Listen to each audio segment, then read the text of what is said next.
The girl was sitting in a tree, lost in thought.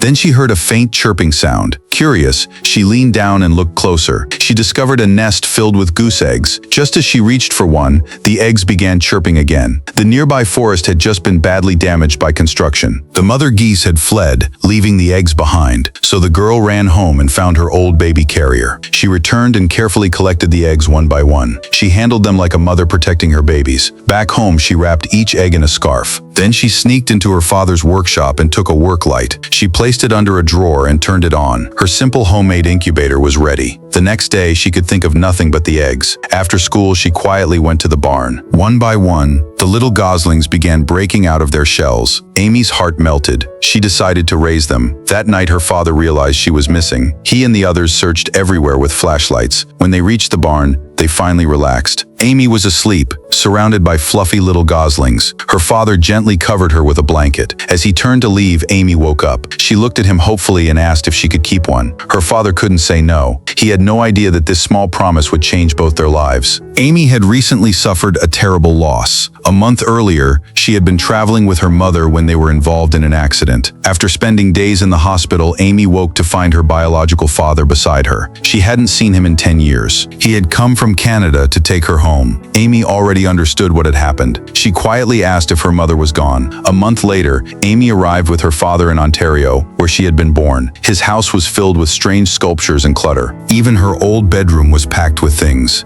It felt nothing like the warm home she remembered. Still, the land around it was beautiful. Mountains, rivers, forests, and wetlands attracted huge numbers of migrating birds. One morning, Amy woke to birdsong and saw her father carrying a homemade glider toward a hill. He launched from the slope and caught an updraft. For a moment, he soared like a bird. Then he crashed into the grass, stood up, and celebrated.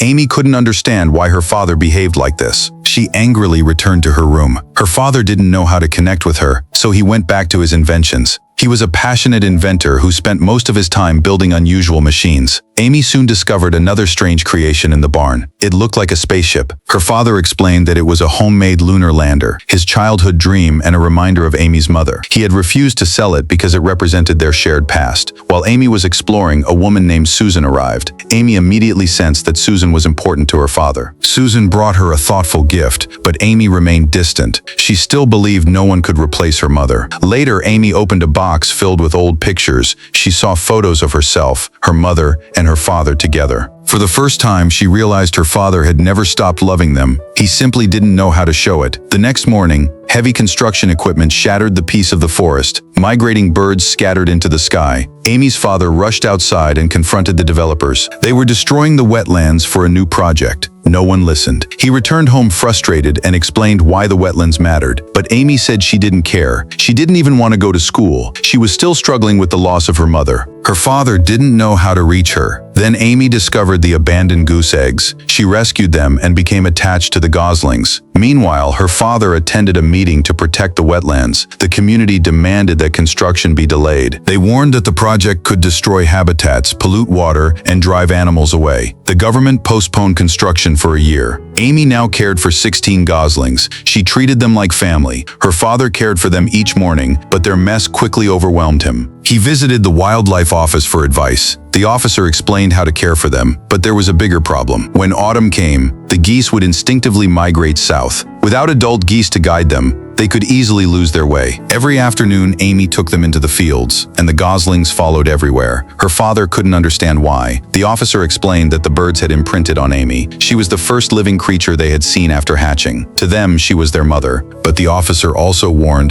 that regulations required domestically raised geese to be kept from flying. He attempted to demonstrate the procedure. Amy was horrified and stopped him. Her father angrily sent him away. The officer warned that the birds would soon migrate and could face dangerous obstacles. If the family couldn't manage them, the authorities might take them away. Amy was devastated that night. She slept beside the goslings. Susan later comforted her and promised that nothing would happen to them. She told Amy she could never replace her mother, but she could become her friend.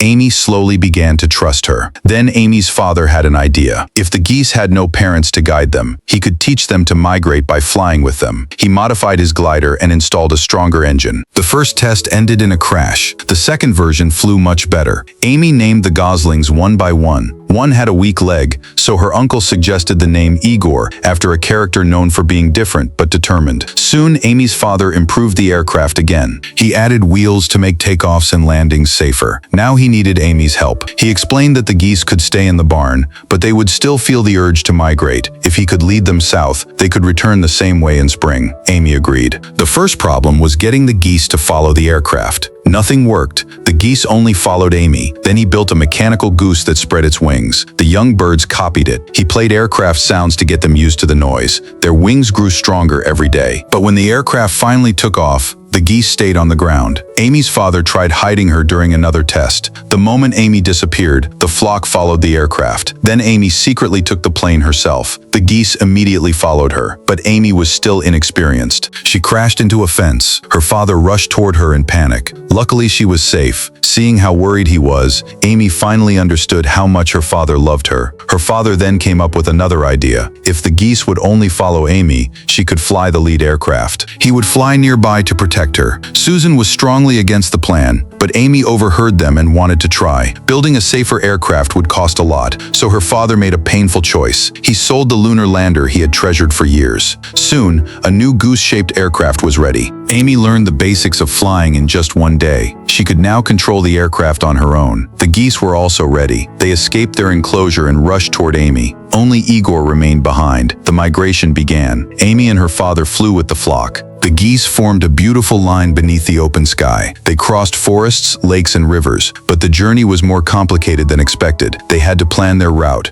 rest stops, and timing carefully. A bird expert helped them find a winter habitat in the southern United States, but developers had already targeted that land. If the geese didn't arrive before November 1st, construction would begin. They had only 10 days. The planned route would take them across Lake Ontario, the Appalachian Mountains, and the Potomac River before reaching the southern coast. There was another problem. The geese had become too well fed and couldn't fly long distances. Amy trained them every day. Igor struggled the most. Amy encouraged him through a radio. Eventually he took off and joined the flock, but he accidentally hit a wing and fell into the forest. Everyone searched through the night. They finally found him. Then they discovered the wildlife officer had taken the other geese away. The family had no time to waste. They located the birds and decided to start the migration immediately. Amy's father picked her up from school. Their friends secretly released the geese. As Amy and her father flew past, the flock followed them into the sky. Their incredible journey had begun. They crossed Lake Ontario with Susan's friends guiding them from below. But they had no official flight plan or authorization, so they couldn't safely stop. The flock was already exhausted. Amy's father spotted a large runway and decided to land. He didn't realize it was a military airfield. Radar detected the approaching aircraft. The base went on alert. Military jets prepared to intercept them. At the last moment, the officers realized the aircraft were not a threat. They had no idea how serious the situation had become. After landing, soldiers detained them and demanded an explanation. The commanding officer was furious because the entire base had gone on alert. Amy apologized and promised it would never happen again. The tension quickly disappeared. The soldiers soon took pictures with the family and the geese. The next morning, the flock departed as news crews recorded the event.